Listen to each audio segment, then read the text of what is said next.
ಅಮ್ಮನ ಮಡಿಲು ಬೆಚ್ಚಗೆ, ಆಟದ ಬಯಲು ಮೆಚ್ಚಗೆ, ಇಲಿ ಬಂದಿತು ಓಡುತ್ತಾ, ಈಶ್ವರ ಬಂದನು ನೋಡುತ್ತಾ, ಉಡುಗೊರೆ ನಮಗೆ ಸಿಕ್ಕಿತು, ಊಟದ ತಟ್ಟೆ ತುಂಬಿತು.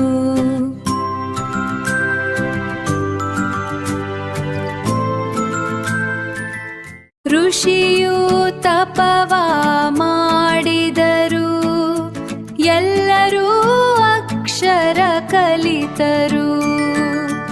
ಏಣಿ ಹತ್ತಿ ಮೇಲೆ ಹೋಗೋಣ, ಮೇಲೆ ಹೋಗೋಣ, 5 ಬೆರಳನ್ನು ತೋರಿಸೋಣ, 5 ಬೆರಳನ್ನು ತೋರಿಸೋಣ. 1 2 ಎಣಿಸೋಣ, 1 2 ಎಣಿಸೋಣ, ಓದುತ್ತಾ ಜ್ಞಾನವ ಗಳಿಸೋಣ. ಔಷಧಿ ಕಹಿ ಬೇಡವೇ ಬೇಡ, ಅಂಬಾರಿ ಮೇಲೆ ಸವಾರಿ ಮಾಡು. ಅಹ ಎನ್ನುತ್ತಾ ನಗುವನು ಹರಡು, ಅಹ ಎನ್ನುತ್ತಾ ನಗುವನು ಹರಡು.